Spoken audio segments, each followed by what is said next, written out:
Good evening, welcome. This is Hot Edition. We're live on News Up at Desawe Kanda, also live on Kesmi 107.1 in Tamale and beyond. We're live on W93.5 in Wa and beyond. I am Alfred Okansi. My name is Grace Hamajuman. This evening here on Hot Edition, the fate of two key ministerial nominees, Samuel Nate George and Samuel Okujeto Ablakwa, hangs in a balance as minority demands approval be taken through a secret vote.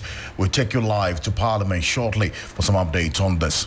Meanwhile, Speaker of Parliament lifted the suspension of 4 MPs following a bipartisan appeal from the majority and minority caucuses. Also this evening, leadership of the Teacher Trainees Association of Ghana expresses concern over government's latest decision to scrap the teacher trainee allowances. And later on, we tell you why the National Union of Ghana Students NUGS is demanding the West Africa Examination Council WAEC to immediately release withheld results of some candidates.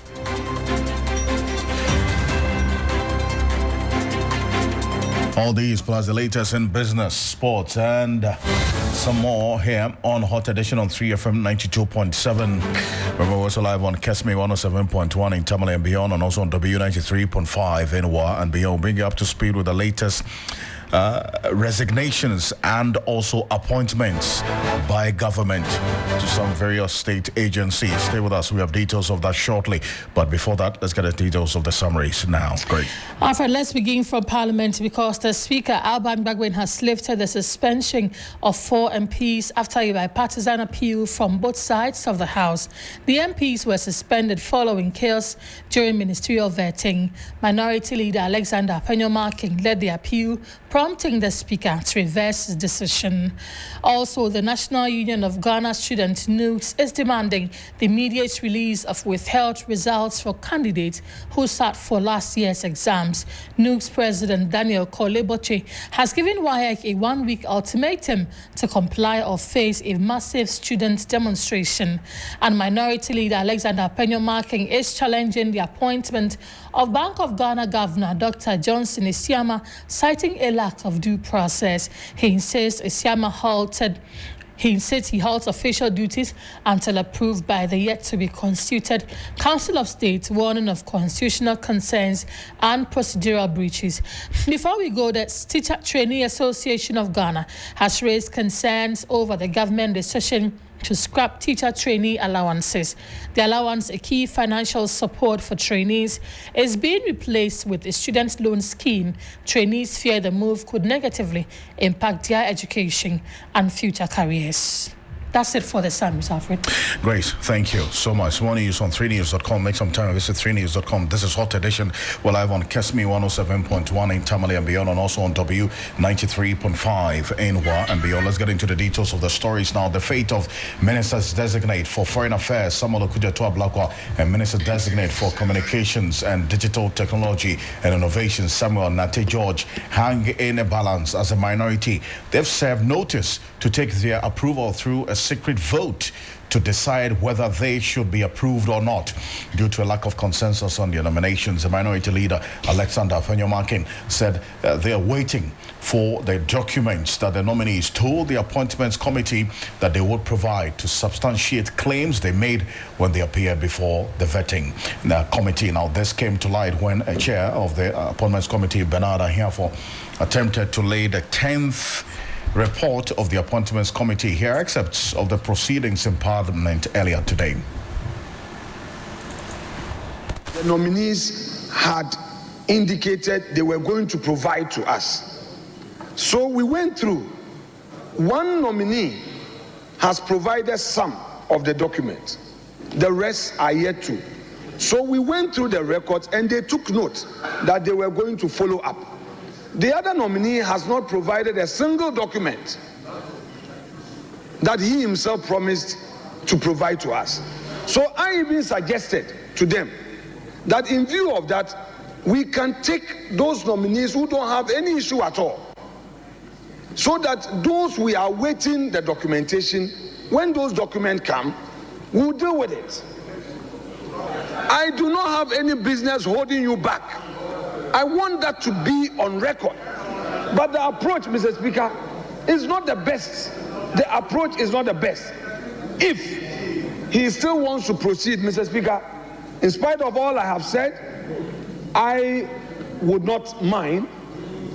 Of the nominees, we have only two issues. We are voting, we are taking you through a secret ballot on two nominees, and I've indicated to you the Honorable Sam George and Honorable Ablakwa. All the others, can I finish? Can I finish? All the others, by consensus, we don't have a problem. However, those documents that they promised bringing to us must be available. That is the only condition. I don't have any other problem. During the vetting, two nominees promised to present certain documents to the committee, and he has not seen those documents. Subsequently, he confirmed that one has brought some documents, and he has no problem with the one who has brought the documents, but that one of them has not brought the relevant document that he requested for. I had a response for him also. I told him that in my opinion, the document that he is asking for cannot stand between us and approving that nominee. That document, in my opinion, cannot stand between us and approving the nominee. And in any case, Mr. Speaker, when the committee met, at the close of the sitting of the committee took a decision on all the nominees. The committee did not say that they were suspending decision on any particular nominee pending that nominee submitting any document. As Alexander Penyoma King and also Mahama Yarga in that interaction earlier in Parliament. Let's go straight to Parliament right now. And my colleague, Christian Yale, who's been monitoring proceedings in Parliament for us, is joining us on the telephone right now. Christian, we do know that the plenary went on a 30-minute break as per the instruction of the Speaker to correct some errors in the report that was submitted by the Appointments Committee Chair. What's the latest right now? Exactly, Alfred. As of now, the House has not been reconvened yet, which we suspect that as of now, the leadership is still locked up in meeting, trying to iron out the differences or the disparities that have emerged in the 10th report from the Appointment Committee on the ministerial nominations and those who have come before the committee. Mind you, this 10th report was to be laid last week, and then the approval or otherwise was to be followed thereafter, but that did not happen, and so it was only the 9th report which was taken on Friday, leaving out the 10th report which was to be taken today. And so earlier those disparities came up when the Appointment Committee Chairman Bernard Ahiafo, for instance, indicated that he suspects the Minority Leader Alexander Penyoma King is mistaking the 10th report for the 11th report because of the issues he raised. But it turned out to be that Alexander Penyoma King had some legitimate issues which he raised, for which reason the Speaker agreed to a 30-minute suspension for them to go into conclave and then iron out the differences and then come back to the plenary to see the way forward, whether indeed we are going to see the committee chairman lay the report for the debate to be taken and then the approval thereof also to be done. And so that is where we are currently with this. And actually, when you look at the other paper, there were other reports or other reports that were to be taken, especially from the committee on selection as well as other committees that the Speaker had formed earlier to help with the proposal of 4 remaining members who are to be added to the Parliamentary Service Board. And so all those reports are to be taken. So roughly, if the House is reconvened and they are to go ahead or proceed to lay all of these reports, then it means that we are going to see an extension of sitting, which may likely go into the late evening, possibly, Or otherwise, if none of such entrenched positions come up, then it means that we may be able to get all of these reports laid and then the motion thereof also moved on all of them. I see, because the 30 minutes duration of this break has elapsed. I mean, you want to break around 4:30 p.m. thereabout. It's 5:12 as we speak, almost 45 minutes after this break. Exactly, Alfred. And you know, even earlier, the leaders, especially from the majority side, had requested a 1 hour break, which the speaker, in his view, saw to be too much of a time to consider some of these petty errors that have been captured and need to be corrected. And then he went ahead to grant the 30 minutes. And now, as of now, we don't have the chamber back in session. And so it raises a number of questions. For some, in a way, issues have come up, especially on how the chairman of the committee presented the issues and how his side, especially the majority leader, Mahama Yariga, also came in defending, and later all of these issues came up. And so we are just waiting to see really what comes out of it, because definitely the 30 minutes is past. Christian, appreciate you for this. And any indication of the minority as well pressing through that particular demand of the secret ballot or the secret vote on the two nominees? I'm talking about Sam Lakuta Ablakwa and also Sam George. Exactly. And earlier, the minority leader, Alexander Afenyomarkin, had even indicated that. And I must even say, even before the sitting commenced, early in the morning, we on the press call had that indication that there was going to be a secret ballot or a secret vote on these two nominees, which we believed was going to prolong the sitting, because if we are not going to go by just the yeah, and then no, or aye and no, then it means that if secret voting is to take place, that is going to take a different turnaround, or going to bring in a different dynamic altogether to the proceedings. And so we look forward to see, maybe in the leadership meeting that they're currently having, they are able to consider that or talk about that and then help to expedite the proceedings. Otherwise, then we are in for a ride, I should say.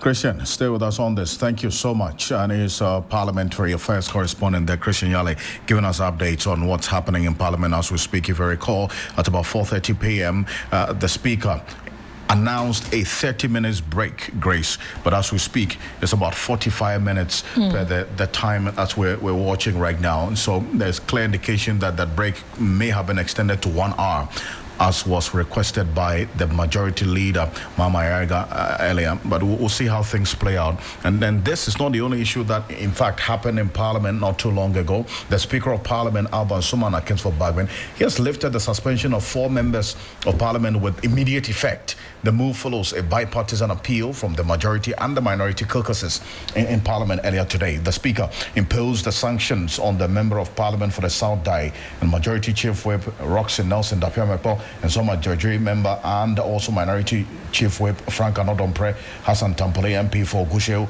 and Jerry Ahmed Shaib, MP for Wejagbawe, after that chaotic scenes we erupted during the vetting of the ministerial nominees last week, Thursday night. The minority initially challenged the Speaker's decision, questioning his authority to suspend the MPs. However, upon commencement of business today, the minority leader, Alexander Afenyomarkin, made an appeal to the Speaker to rescind his decision.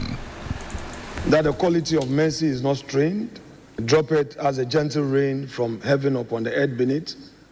It is twice blessed. It blessed him that gives and him that takes. Mr. Speaker, we cannot take your power to discipline from you. But we believe that when this is tempered with assurance that the way forward will be better, you will be able to reinstate our colleagues who temporarily have been denied access to this chamber and the precincts of Parliament. Ours is not to undermine your authority. After all, it is the confidence we had in you that made us, by consensus, to vote you into office. And we accept your authority. Mr. Speaker, I take full responsibility as a leader on my side on all actions that took place. I will therefore conclude by inviting you, Mr. Speaker, to, in the circumstance and with assurances given, to consider a rescission of the decision you communicated to the House, as well as all consequential matters thereto. Mr. Speaker, without more, I shall thank you for hearing me and resume my seat. Thank you very much. That's the minority leader there. The majority leader, Mama Eriga, also supported the minority leader's plea for mercy. That to err is human, to forgive is speakerly. Mr. Speaker, as you can see, I have replaced divine with speaker. That elevates you to an almost godly stature. My colleague, the minority leader, has spoken. He has recounted the happenings of Thursday and Friday. So, Speaker, it is a fact that the first time the first set of ministerial nominees were announced was on the 9th of January 2025. Today, Mr. Speaker, is the 4th of February 2025. We are not yet even 1 month into the administration of His Excellency John Dramani Mahama. But, Mr. Speaker, we have vetted and approved a number of ministers, but overall, we have vetted and by the close of today would have approved 42 ministerial nominees out of 60.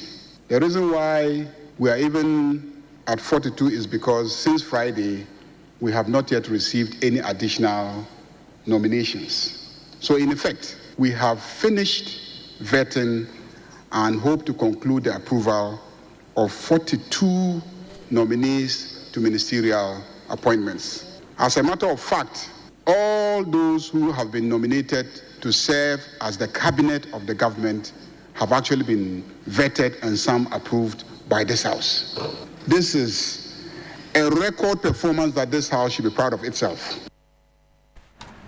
As Majority Leader Mama Eriga there, the Speaker, Right Honorable Alban Sumana Kingsford Bagbane, granted the plea by both the majority and minority leaders, but indicated that investigations into Thursday's chaos will proceed even beyond the grant of mercy.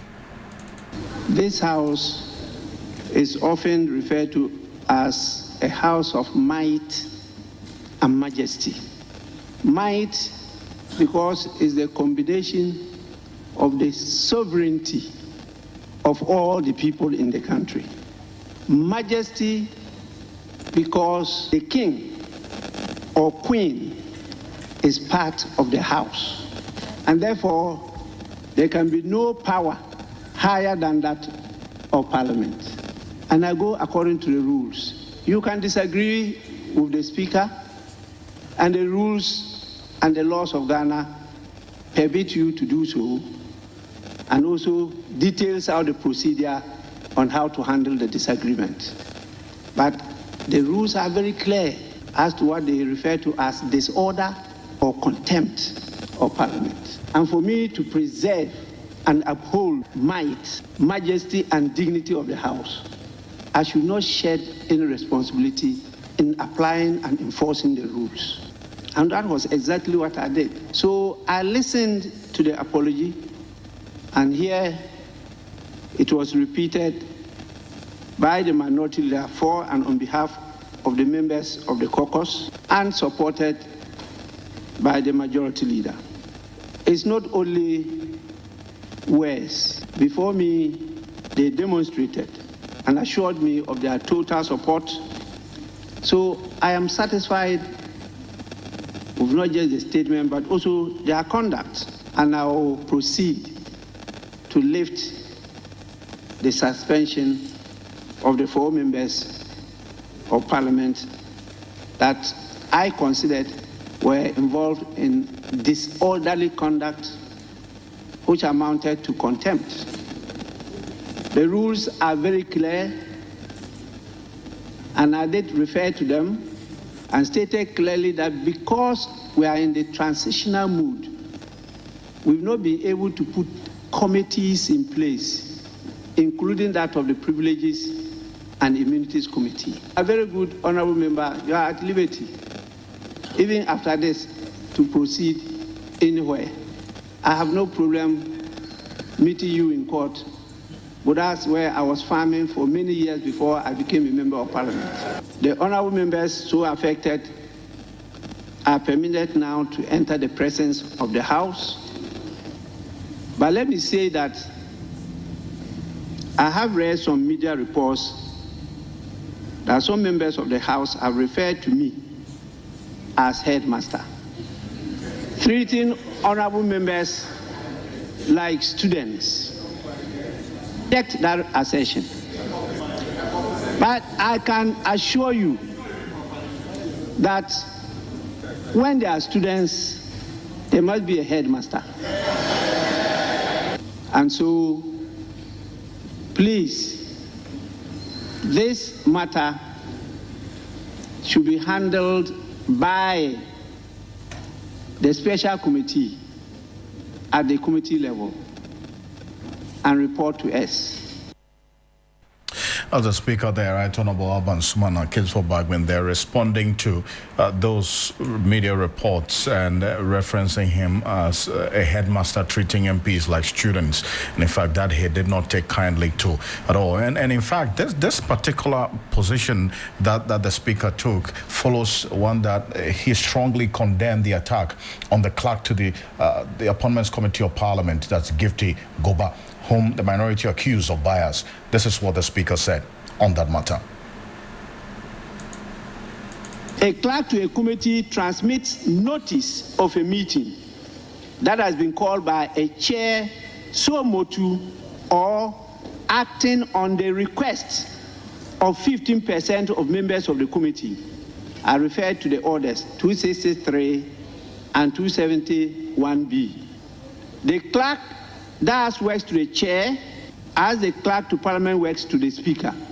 The clerk to a committee is the principal advisor to the committee, just as the clerk to parliament is the principal advisor to the speaker.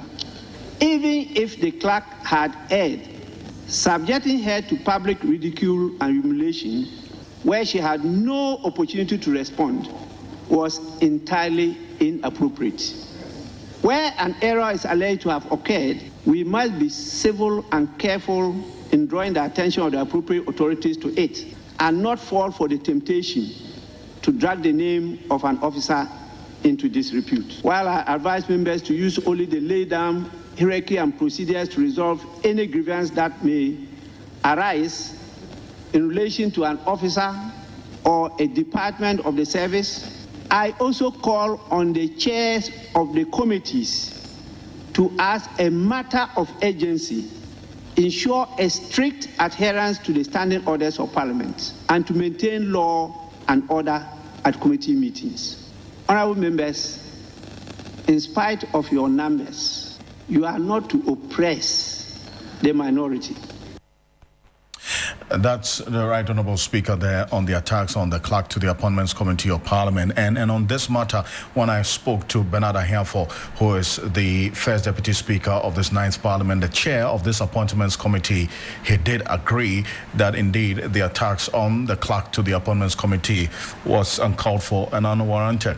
This is what he said in that exclusive interview that I had with him yesterday. A clerk of committee to be partisan, it accords with common sense and reason that you will pick it up with the main clerk of the committee, but not to stand in front of cameras and use those words against her. She is a mother, and she has been in this house for 19 good years. She doesn't deserve that. It is uncalled for. So I expect my learned friend, the minority leader, to be apologizing to this particular clerk. You want Afenyo Makin to apologize to the clerk? Rather than going around to defend this unfortunate incident. He says in some instances you have even been a bit uncomfortable with the work of the clerk. If I am a bit uncomfortable, why is my character and tenacity didn't lead me into pronouncing on my anger by using those provocative words? Am I also not a human being? I know that when the clerk has done something that I am not happy about, there is a channel that I should take it to.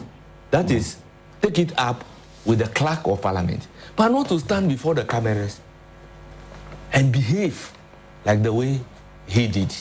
It's uncalled for. You want him to apologize? He must render an apology to the clerk of the committee. The clerk of the committee deserves an apology because he doesn't deserve those words to be used. We instruct, if the clerk of the committee has given you a notice of a pre-sitting, which we do in the mornings before we start sitting, why will you be angry that the notice came too late? Sometimes look at the time that we will close and then we take a decision that this is what we will do the following day. So I want the public to bear with the clerk that sometimes she must, if you don't close vetting, she will also don't close. If you close at 11, she will be closing at 11. Whilst other clerks have gone home, but she will be there. So she is really sacrificing for the appointment committee. So instead of applauding her, we should not denigrate her in before the cameras. No. We can invite the clerk to your office and tell the clerk that you have done ABCD. I'm not happy about this. Next time, that is not the way you should do it. But without even telling him that, then you just stand before the cameras and then be using those words. You are partisan. I will deal with you. I mean, how? Should those things come from a member of parliament? Deal with her how? How are you going to deal with her? Well, they say they don't want her as a clerk to the appointments committee again. Today they addressed the press that they want her changed as a clerk to the appointments committee. But my question therefore is that does the minority leader and then the entire minority determine who should be a clerk of the committee? If they don't want to work with the clerk, Gifty Jage Goba, then in effect they don't want to work at the appointment committee, because I, as the chairman of the committee, I can on no occasion recommend the removal. You can't recommend her removal. Of the committee, Gifty Jage Goba. No, I won't do that today, and I will not do that tomorrow. What I even intend doing is that, as the chairman of the committee, sometimes you take responsibility. So if she is listening to me, she should accept my sincerest apology. You are apologizing on behalf of Apenyo? Yes. That is the hallmark of a leader. But he doesn't I am see not anything the cause. I'm not the cause. With what I'm not the cause of he's justified. But I have realized that as a father, as a chairman of the appointment committee, if a member of appointment committee has done something, and in my opinion, such a thing shouldn't have happened, I would apologize. Why did I apologize to Omani Boma when I wasn't the one who behaved towards him in a particular manner? That's Bernard Ahiafo, who is the first deputy speaker of this 9th Parliament and also the chair of the Appointments Committee of Parliament, is warned that the minority will be referred to the Privileges Committee. In fact, if the leader fails to render an unqualified apology to the clerk of the Appointments Committee of Parliament, well, a number of things are played out today, including the Speaker of Parliament condemning that attack on the clerk to the Appointments Committee of Parliament. Dr. Jonathan Atansochri is a political analyst and a senior lecturer at the University of Cape Coast. Is joining us on the telephone right now. Dr. Atansochri, good evening. Thank you for joining us here on Hot Edition. Good evening, Alfred, and good evening to your listeners. I mean, the Speaker today has condemned that open attack on the Appointments Committee clerk. indicating that she did not deserve what was done to her in public by the minority. And in fact, this follows on the same path that the chair of the Appointments Committee took when I spoke to him in that exclusive interview yesterday. Is it one that you agree with, or to the extent that there have been concerns as well raised by the even the chair of the Appointments Committee himself about the work of the clerk, some look should be made into her work? Well, as long as her functions run contrary to that which the vetting committee is supposed to do, that which the chairman is supposed to do, or probably that which the minority is supposed to do, as long as the functions run against these that I have mentioned, then most probably they will have to find an administrative solution to that. But if it is a matter of an imaginary view of the minority leader, then I think that the minority leader will have to render an unqualified, apology to the woman, so to speak, because her name has been mentioned in the public domain for ridicule and disrepute. I don't think that it augurs well for herself, for her image, for the work that is supposed to do, as well as Parliament itself. And of course, if it happens not to be the case, and the way and manner the minority leader has gone on, that verbal or vituperative attack on the person of the woman, I think it does not really augur well for the seniority in which parliamentary functions ought to be performed. I see, but beyond the apology, what measures do you expect to be put in place to, for instance, ensure that this doesn't happen again? Well, maybe such a ridicule or repudiation ought not to be in public as part of the measures, whoever, whether who is in minority, whoever is in majority, a complaint of that nature should be sent to the chairman. If the chairman feels that the issues are beyond him, then it must be referred to the speaker. The way and manner Mr. Fitzgerald has gone about that particular issue in the public domain, not once, not twice, and it is done in an unprofessional manner. Sometimes you can just pass a comment that appears to be a question. That allows a situation where if your question is not the case, then it is not a statement. If it is the case, then we'll find a solution to it. So I'm proposing that something of that sort should not have happened in the public domain. It shouldn't be. And I don't know if the woman feels strongly about those vituperative attacks on her and will want to take on the minority leader, in any kind of contempt proceedings or privileges committee proceedings in Parliament. Well, I don't know if she has that opportunity to do so. But if she does, unless she feels that an unqualified apology has been rendered and she feels strongly that it was done in an honest and sincere, environment, then she can let go. But other than that, either she takes on the minority leader or she seeks a transfer, from that particular place, because I'm not too sure in the not too distant future she will be comfortable if the issues are not dealt with. One of the expectations of this 7-member committee that the Speaker has formed to investigate the chaos that occurred last week, Thursday night, is to recommend a review of the appointment committee's work, the entirety of this work, so that there's more consensus, a more structured approach, and a more disciplined, as it were, operation of their work. Which areas of concern, in your view, should be paid attention to by this committee? Well, I think that is quite obvious. How do you give a ranking member? It's not just Mr. Fitzgerald. It could be any other ranking member, anytime. Limitless time, limitless number of questions to ask. I think it doesn't really speak well of the committee.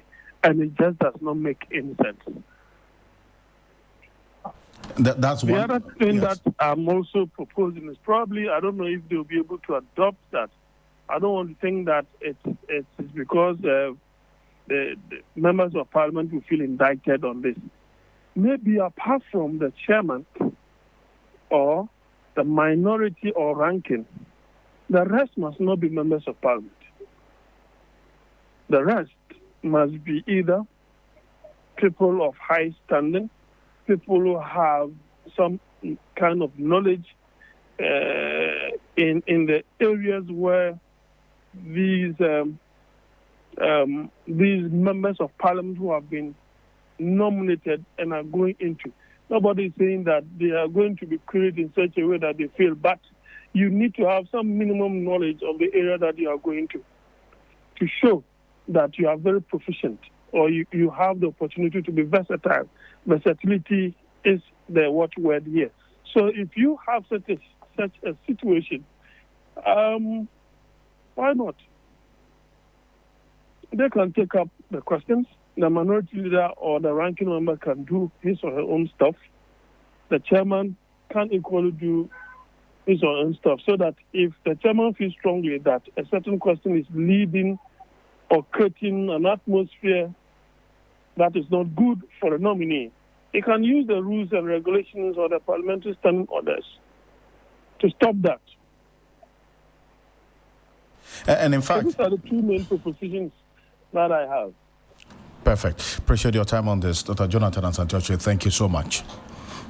You're welcome, Mara. He's a political analyst, senior lecturer at the University of Cape Coast Political Science Department, joining us here on Hot Edition on 3FM 92.7, also on Kesme 107.1 in Tamale and beyond. We're live on W 93.5 in Wa and beyond. Grace, let's stay a bit further in Parliament. Yes, Alfred, because the minority leader, Alexander Apenyomarking, is objecting to the appointment of the governor of the Bank of Ghana, Dr. Johnson Isiama, saying due process was not followed before his assumption of office. He has therefore asked Dr. Isiama to refrain from engaging in official duties at the Bank of Ghana until his nomination has been duly approved by the Council of State.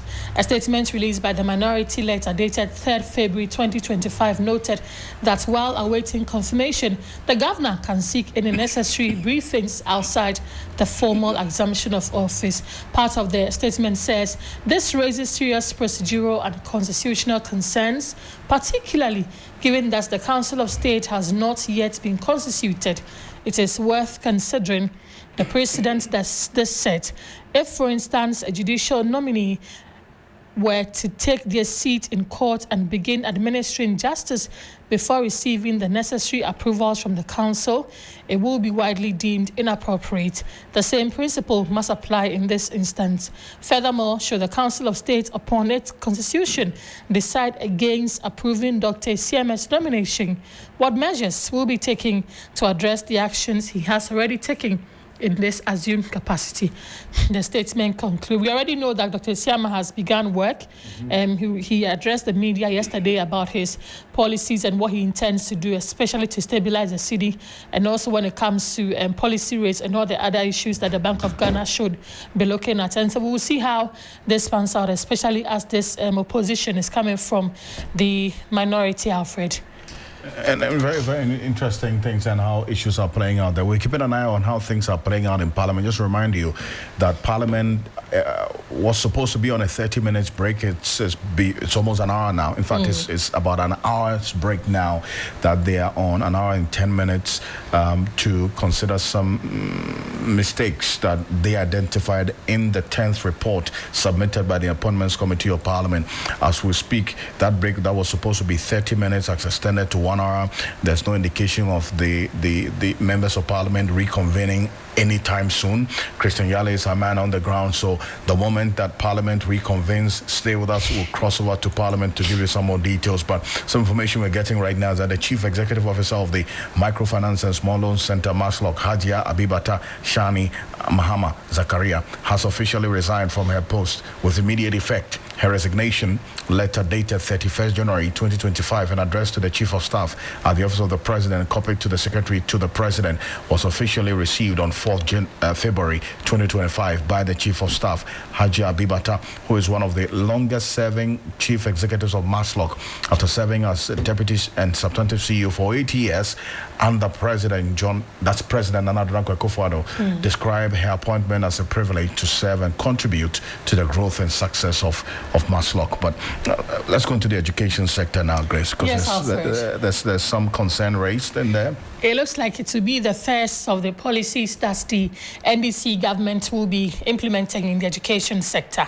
And leadership of the Teacher Trainees Association of Ghana have expressed concern over the government's latest decision to scrap the teacher trainee allowances. The allowance, which has been a staple for support for teacher trainees for decades, was introduced to help alleviate the financial burdens associated with pursuing a career in teaching.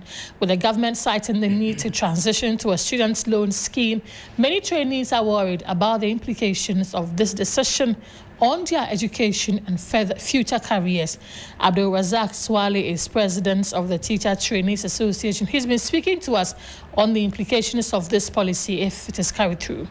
For us as students, the allowance is a great buffer for us, even though it is currently the amount is something that is little, which we are currently urging for government to increase so as to be able to cater for the needs and then the other aspects of it to students in the colleges of education.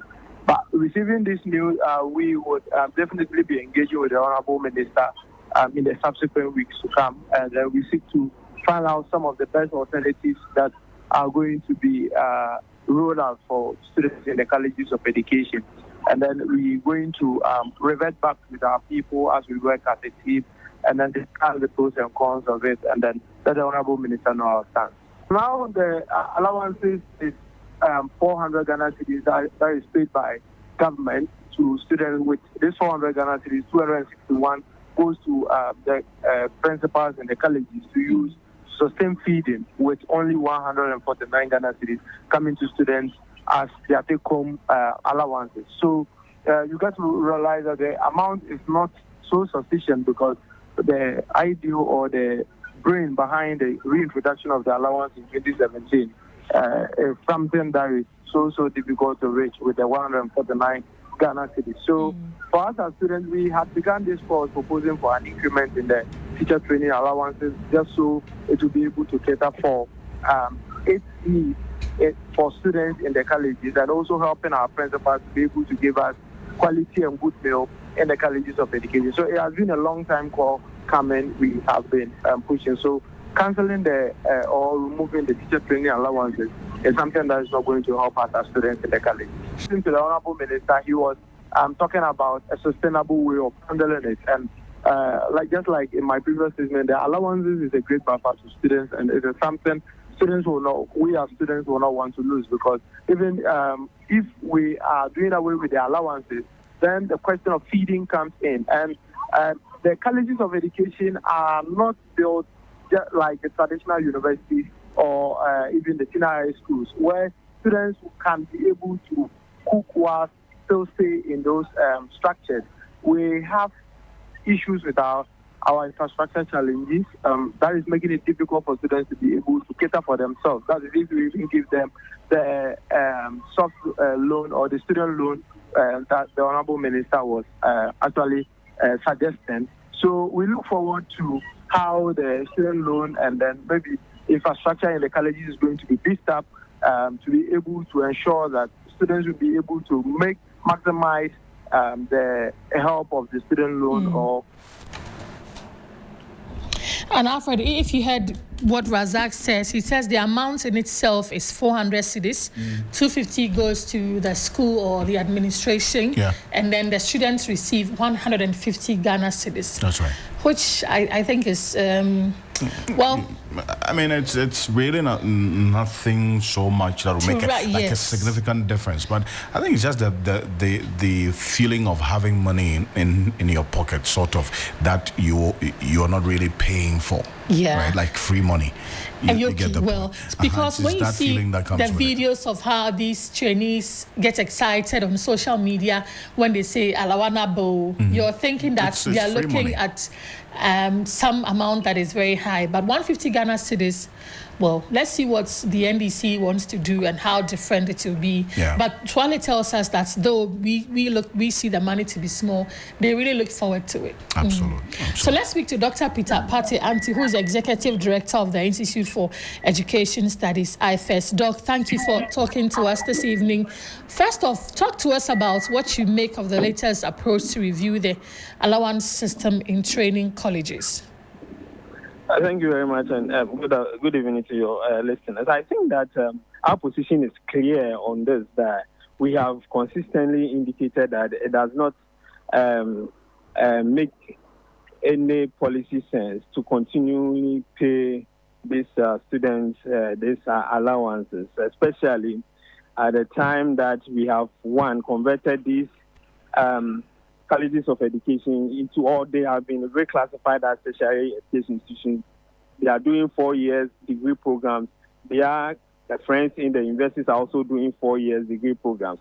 Again, it even become a little bit difficult to understand their position, especially when you know that after college of education, your job is a little bit secure as compared to the student who is also from the university. Recruitment issues become a problem. And whereas you are able to immediately get posting to a particular school, these students who are in the university and are taking the loan struggle to get posting to any school. So I think that it's a good decision. It should have been done long ago in the previous government. They decided not to do it. However, I feel that there are certain things that needs to be looked at whilst we are introducing this. One, I think that they should increase the amount of money that is given to the students as loan. Two, the loan should be disbursed as early as possible before the beginning of the academic year, the semester, so that the students would get the money to pay their fees, pay for accommodation, pay for all those things that they need to pay for. One of the challenges and the fears of the students with this loan thing is that sometimes it comes at the middle of the semester or sometimes at the end of the semester. But the money is needed to pay for accommodation, it's needed to pay for buy one or two things that you need and also to pay for your school fees. So these are the things that I think the minister should be looking at. Again, I was thinking that this announcement would have been delayed till the end of the education forum that is about to be undertaken. I feel that this should be an issue that would have been tabled during the discussion so that the consensus would be built towards the way forward in handling this particular. Because as you can see now, the students are a little bit agitated and they feel that they have not been treated right. But I was thinking that if this discussion was held during the National Education Forum that is being planned, we would have had a consensus going forward and then the announcement would have been made. Yes, Doc, and that brings me to my next question. We know that the education minister had already said that there's going to be some form of conversation or discussion about it.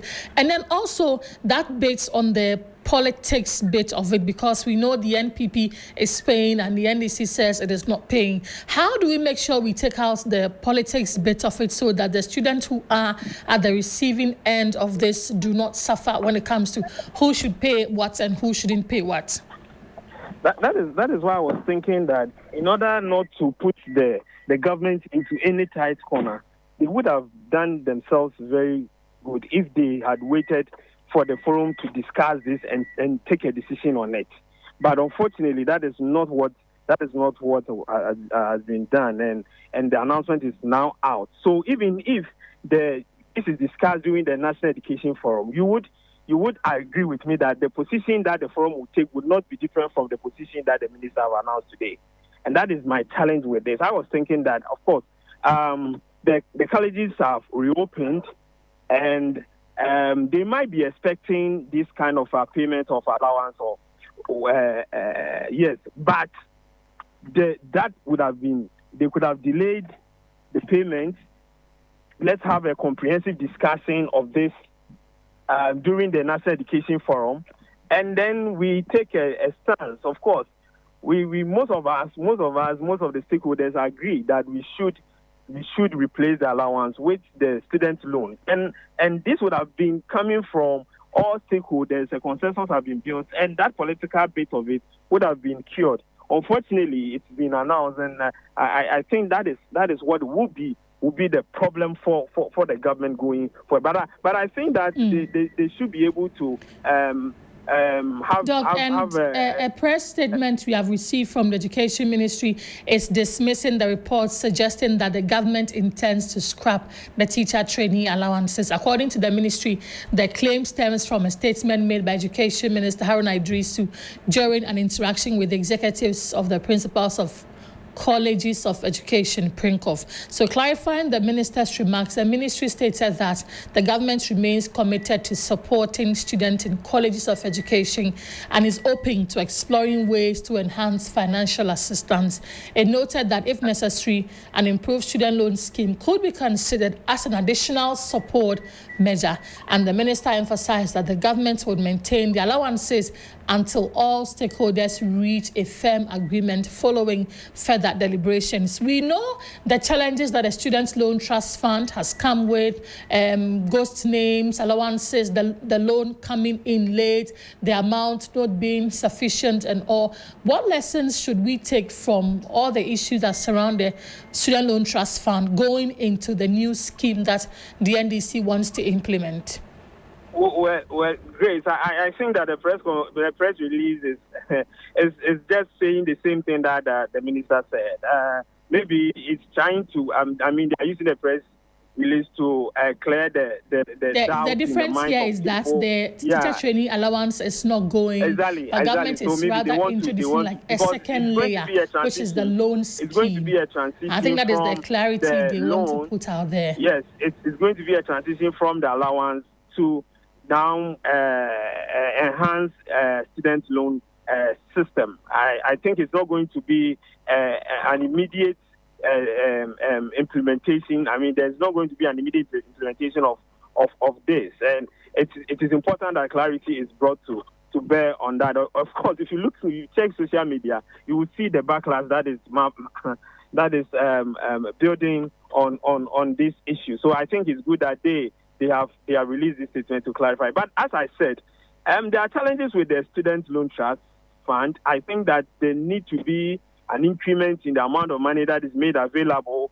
There need to be improvement in the time of disbursement. And I've said that this loan should be disbursed to the students 2 weeks before reopening, so that they can use the money to do the things that they need to get before school reopens. I think that these are the things that the minister should be working on as they prepare to improve.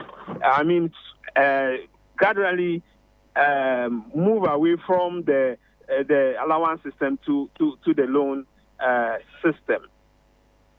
My final one will be the cost implication on the Education Ministry's budget. We know there are a myriad of challenges the ministry is looking at. If we're looking at allocating funds for teacher trainees as on one side, and also a student loan also on one side, all going into the same pot, how does that become cost effective for a ministry that is looking forward to doing a lot of other things? So I know that this is going to be piloted. So there will be selected colleges would be dealt with in terms of the introduction of the enhanced student loan. In terms of budgeting, I think that the ministry would be able to, should be able to budget for this. Of course, there are preparations towards budgeting for the government in the coming year.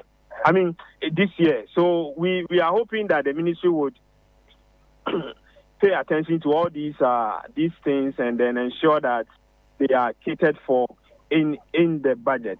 But again, one of the things that we should also note is that the government is planning to pay for the admission fees of the first years.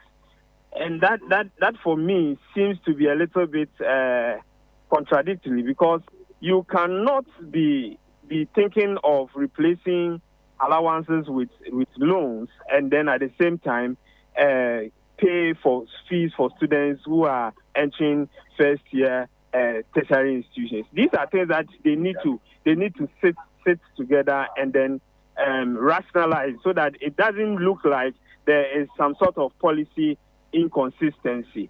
I need to indicate that these conversations would have been proper to have had all these conversations during the National Education Forum, so that we would have reached a consensus.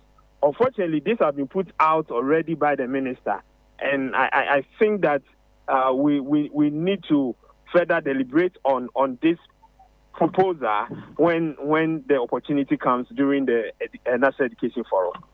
And the minister tells us that the National Education Forum is likely to happen mid-February. We're almost done with the first, going into the second week. So we'll see how that pans out and what the conversation or suggestions from education stakeholders will be on how the ministry should be going about all of these issues. Because it looks like if you look at what they want to do, they will need a huge budget. And if we're looking at pumping a lot of money into the same place, it begs for a lot of answers. But Doc, thank you for talking to us. We are grateful you make. Let me make this point. That is why I felt that he could have kept this information to his chest and then allow the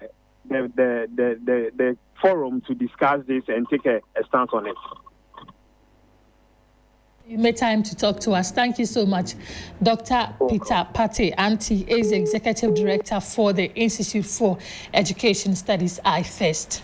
Oh, it's live here on Hot Edition on 3FM 92.7, also on Kesmi 107.1 in Tamale and beyond, on W 93.5 in Wa and beyond. We've got some information coming through right now, Grace, and it's certainly it's not good news, unfortunately, because 20 students of Salaga Senior High School in the East Gonja municipality of the Savannah region have been arrested by the Ghana Police Service personnel there in Salaga after engaging in a free-for-all fight.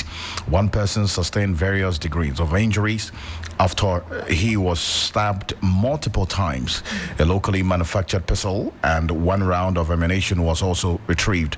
Let's cross over to Salaga now and engage my colleague and our Savannah regional correspondent, Christopher Amwako, who's been following this incident quite closely. Chris, what do we know about this? Yes, so Alfred, exactly. So the 20 students were picked up earlier today by personnel of the Ghana Police Service in Salaga, and the case was reported by authorities of the Salaga Senior High School. According to them, the students every Saturday when they go for entertainment, they have two gang groups. And so every Saturday when they go for entertainment, after entertainment, they face off and pick a fight. And so just this past Saturday, they were at entertainment, and after that, they fought. And one group did not understand. And so earlier today, after breakfast, around 9 a.m., they met at a point and continued with their fight. And so the school authorities, sensing danger, had to call in the police to come and take the suspect to the police station. One locally manufactured pistol with one round of ammunition was retrieved. A student was stabbed multiple times and it's receiving treatment.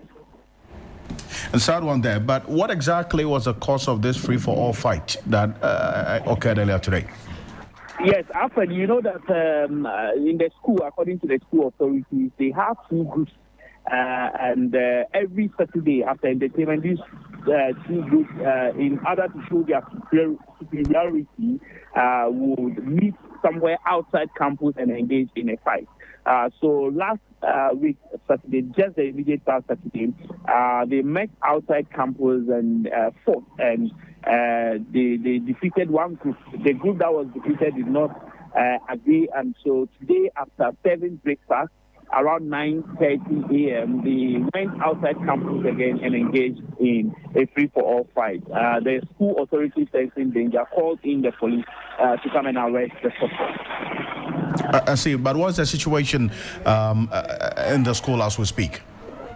Yeah, so as it stands now, school authorities have engaged the remaining students on campus. In fact, they are supposed to take 8 students, but 20 were arrested. The 8 have left school, and so police are still waiting them to arrest them. There is some related harm on campus.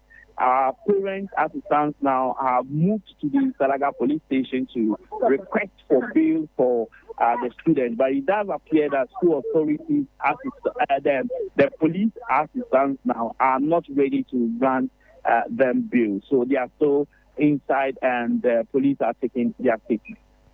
Chris, appreciate you for this update. Thank you so much. Christopher Marco is our Northern and Savannah regional correspondent. If you go on our Facebook page at 3FM927, you'll see a picture of this, the pistol that was retrieved from this student in Salaga Senior High School earlier today, and the developments we've been following so far. This is becoming one too many. Absolutely. In the last week, there was Kimbo and another school. Yeah. Over this weekend, Kumasi Anglican and another school, and now Salaga and Salaga. Yeah. It's becoming one too many. The earlier we pay attention to this, the better for us. I agree with you perfectly. Akosia J is standing by to bring us the latest in the world of sports. C. says he is the most completed and accomplished footballer since the beginning of football. He's a goat. Is he really? What animal would you give to him? Oh, please.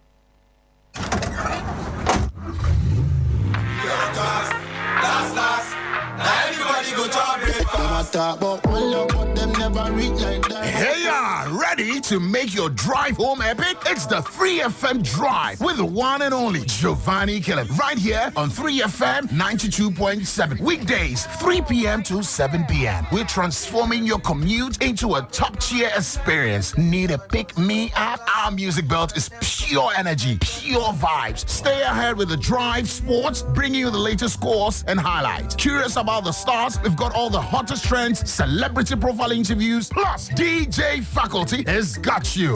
Ready?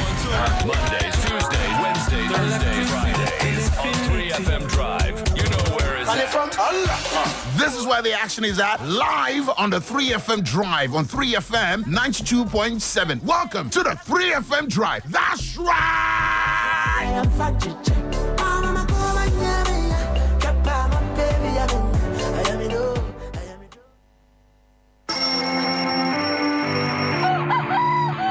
I wake up early every weekday because of you, to keep you on top of your game. Yeah!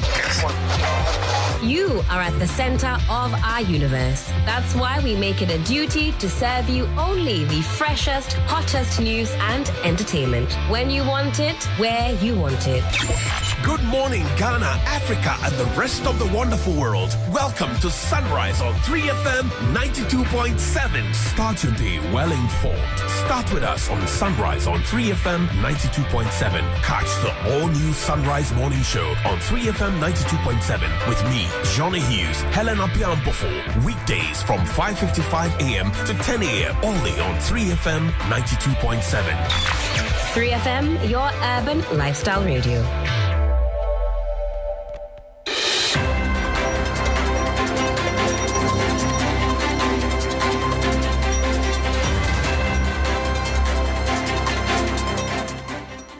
My name is Akosia AJ, and this is the Sports Edition on Hot Edition. I will start with the former Minister of Employment and Labour Relations, as well as the owner of Inswatriman FC, Ignatius Bafo Ewa, along with Ajimandria Owusu and Tremi Joseph. They have been granted bail in connection with the death of Kumasi Asante Kotokofan Yao Frimpong, who is popularly known as Polling. The three were arrested on Monday following violent alterations at the Nanakwa Kromanta Park in Inswatra, which led to police fatal stabbing on Friday, February 2nd, 2025. After appearing in court today, they were granted bail but are required to reappear on February 17. A police search at Ajimenja's residence uncovered suspected blood-stained clothing and a firearm, intensifying investigations. However, a third individual who is also involved in the same case, that's Inspector Ajimenja Owusu, alias Ajingo, who is 42 years of age, was charged with murder and remanded in custody pending further investigation and reappearance on the 17th of February 2025. We still stay on this particular case because the Inspector General of Police, Dr. George Ekufu Dampari, has spoken to the family of the deceased and the leadership of Kumasi Asante Kotoko Football Club to express the condolences of the police. He also assured the family and club of a thorough investigation into the matter. And letting you know that we are on the case and we do whatever it takes to get to the bottom of it. We also took the time, as my dear brother also said, to visit the family by my brother and his team to console with them, mother, wife and children. And I had the honor and privilege, humbly also, to just express my sympathy and condolences to them on the phone and promise them that anytime we get opportunity, within the shortest possible time, we'll pass by to demonstrate our true Ghanaianness. That was Inspector General of Police, Dr. George Ekufu Dampari. Still on the Inswatra violence, Kotoko Chief Nana Apinkra Akwesi Ewa has criticized police handling of violent acts that happened at the Nana Kromansa Park. Assurance from time as MBC, time as First Minister, we are also fair, and a my teacher, a my crash, say, what I do know, Bobayama, Boba, Assembly, Pharmacy. Na ade ba ko a esi ya medi ho ya okakra eni say o mranti and I will share o musebia we be the first call of first aid and so assembly dey can see here na officers e wo hokra no mranti ya supporters hwe owura e wada for office police officer Etuation roads now. Be crab, videos, maybe. I don't know when this room be here. Never put down watching the home and actually the cost. As Namin said, woman are more back to as independent a year mobile. That was Kotoko Chief Nana Apinkra Iwa. And now to some women football, as CAF Football for Reform program provided 25 female inmates at the Nsawam Medium Security Prison with an opportunity to attain CAF accredited coaching qualifications with a 1-week course that ended on 3rd February. This initiative is to help improve their job prospects and support their reintegration into society after their release from prison. A beneficiary of the License D coaching course, whose name has been withheld, has expressed appreciation to the Ghana Football Association for giving them hope.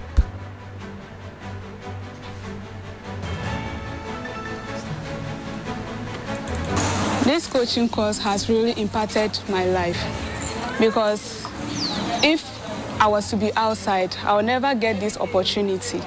But when we came here and they said they are coming to make this coaching course, and I was glad. So that I want to gain something from it, so that if I go out, I can go and do it outside there. Whatever that we've learned here, I want to get the knowledge and the skills, so that if I go outside there, I'll go and practice it to others too.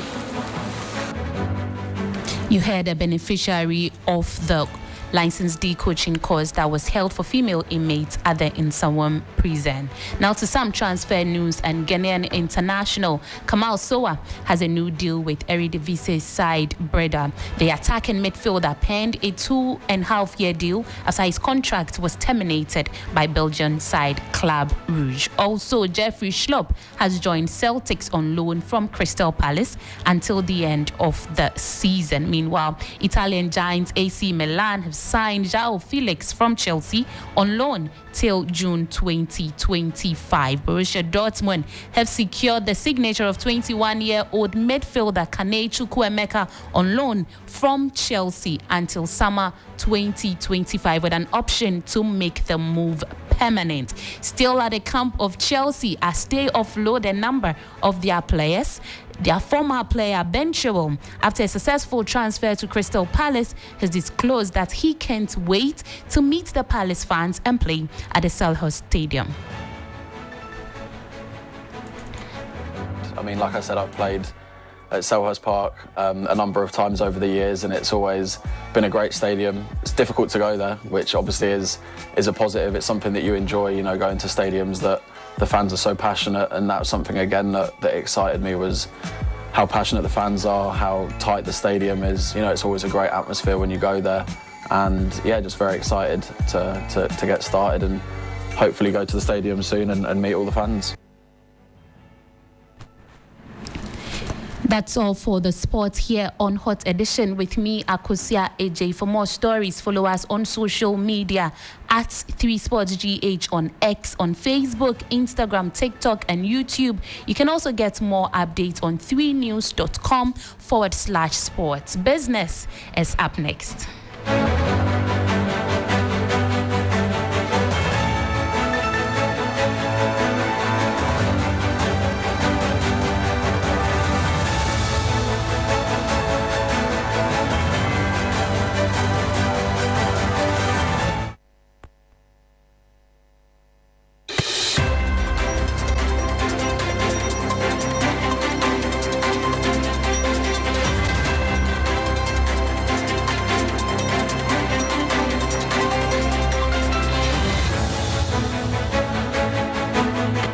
And hello there, good evening and welcome to the business segment here on Hot Edition. Coming up tonight, Bank of Ghana First Deputy Governor proceeds on leave prior to the end of his contract. I am Michael Obodu. Details coming up shortly. Please don't go anywhere.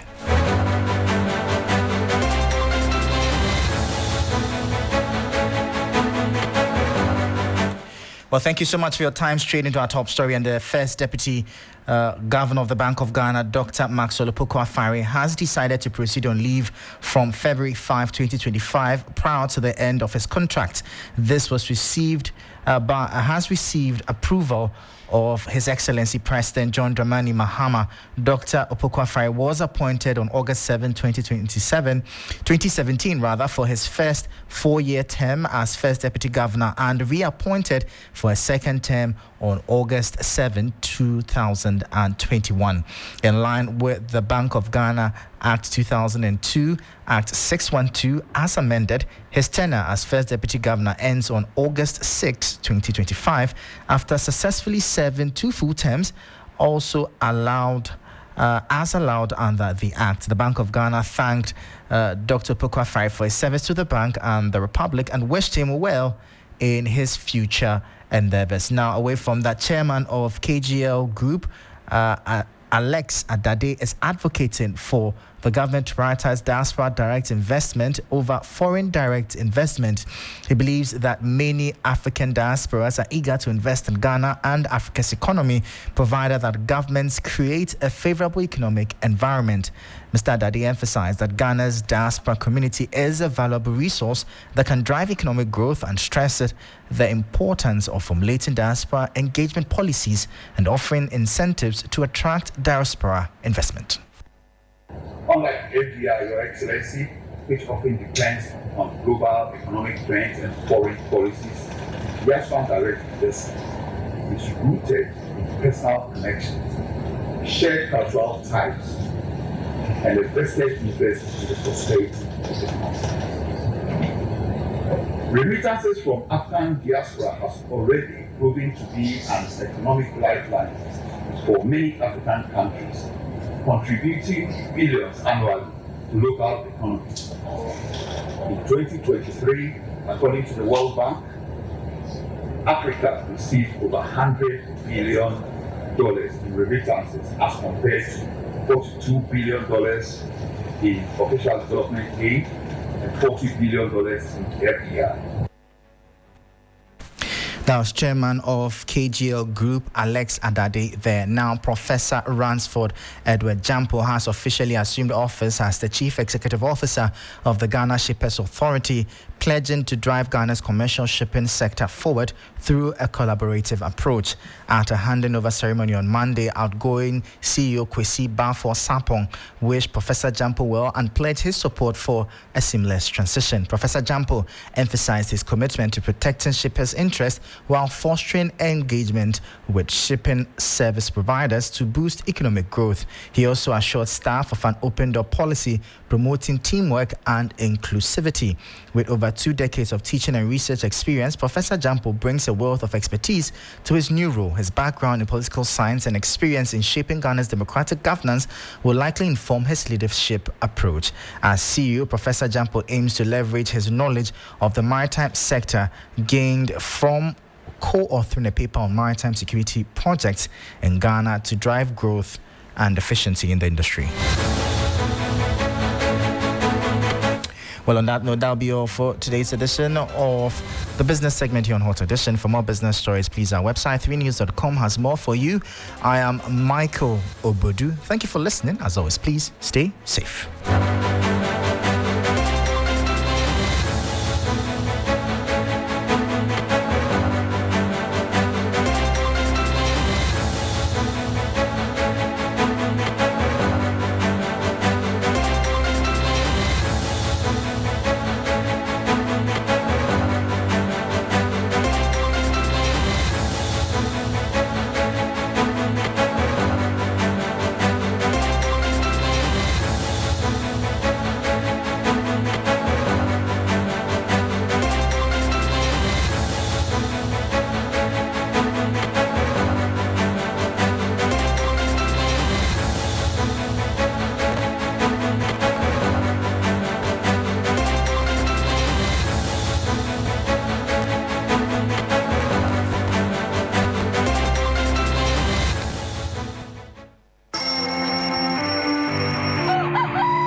Early every weekday because of you, to keep you on top of your game. Yeah.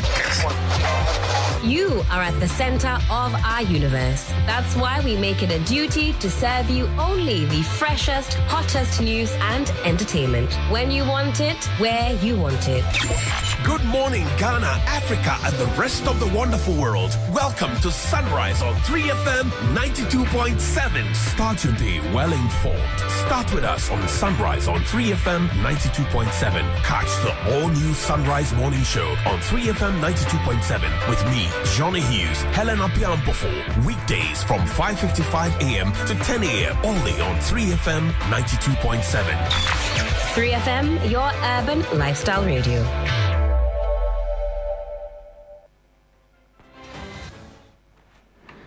Welcome back. This is Hot Edition on 3FM 92.7. Just gone by our sports with Akosia J and Michael Agbedu, also bringing us the latest in the world of business. Let's do some other stories now. The Minister of Education, Haruna Idrisu, has given the newly sworn-in Education Committee 2 weeks to discuss financing arrangements for the free senior high school program. The committee is also expected to prefer solutions in linking education to industry in order to create a vibrant and competent youth for the job market.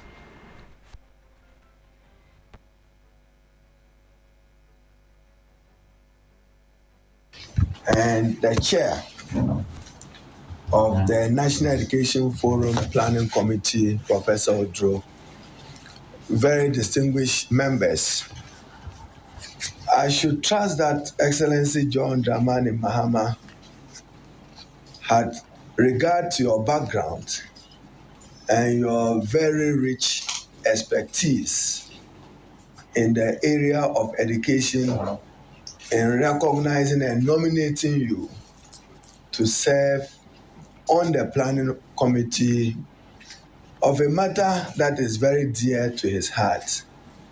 Dear to his heart because it's about the future of the country. That if this country gets its educational policies right, situate the policies well, and work into the future, you will be supporting His Excellency the President in developing competitive human capital for our country, Ghana, from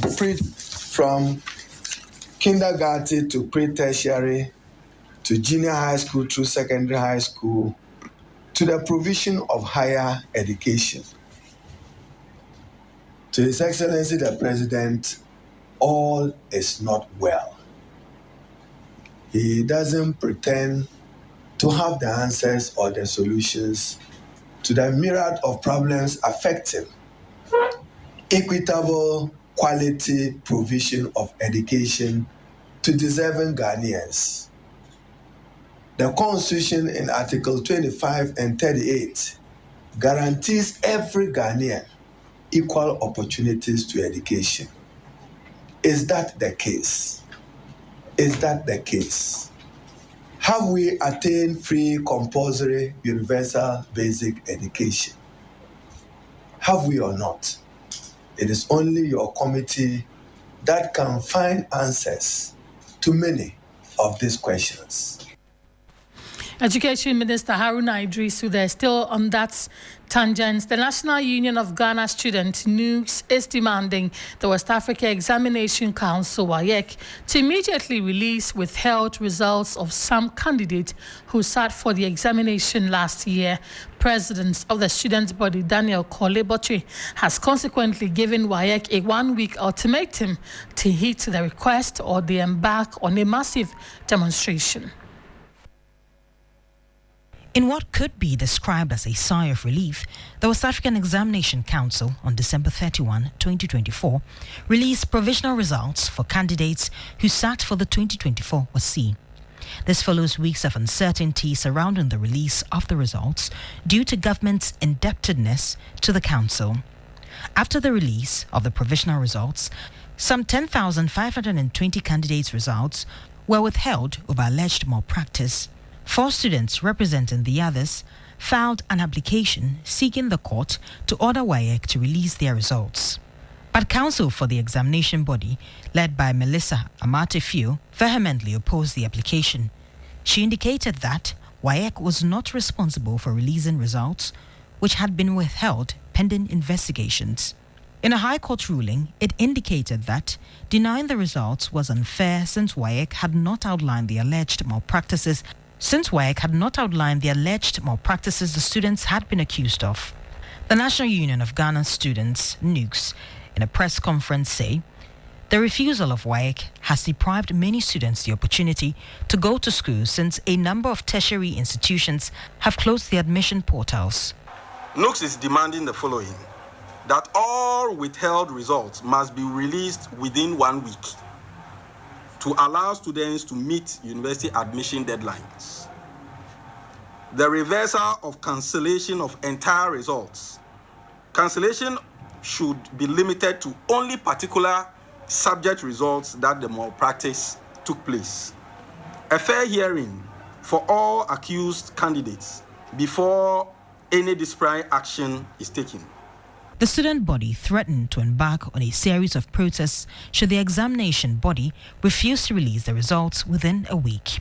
If WAEC fails to meet our demands within the given time frames, we are going to mobilize all Ghanaian students, including tertiary students, second cycle students, primary students, to press home our demands, because these vulnerable students may not be able to speak for themselves, but we who represent them can mobilize the students of Ghana to occupy the offices of WAEC nationwide.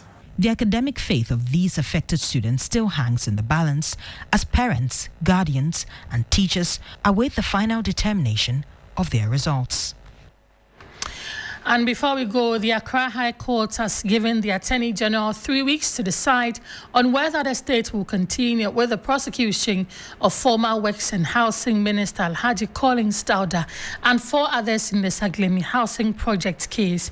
The 4 have pleaded not guilty to causing financial loss to the state in the $200 million failed housing project. Principal State Attorney Hilda Craig on Tuesday told the court that the Attorney General had directed the prosecution to plead for a 2-week adjournment to put its house in order with regards to the suit against Collins Dauda, Kwaku Ajuman Mensah, Alhaji Ziblim Yakubu, and Novitete Angelo. Justice Owusu-Dapah adjourned the case to Friday, February 25, with orders that the prosecution decide on the way forward with the trial. A lawyer of the accused persons, Gideon Abochi, spoke to the media. Clearly, you notice that it is their case. It is the state that is prosecuting, and if they have come to court to ask for adjournment, we don't have any objection to that.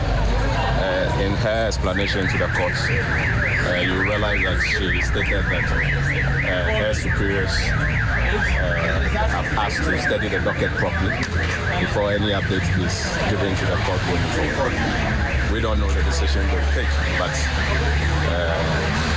we are hopeful that whatever decision they will take will be in the best interest of justice. You see that day to be the last day that the prosecution, this case will probably be in court. Can you take the question again? Do you see? Oh, not at all. Not at all. As she said, she herself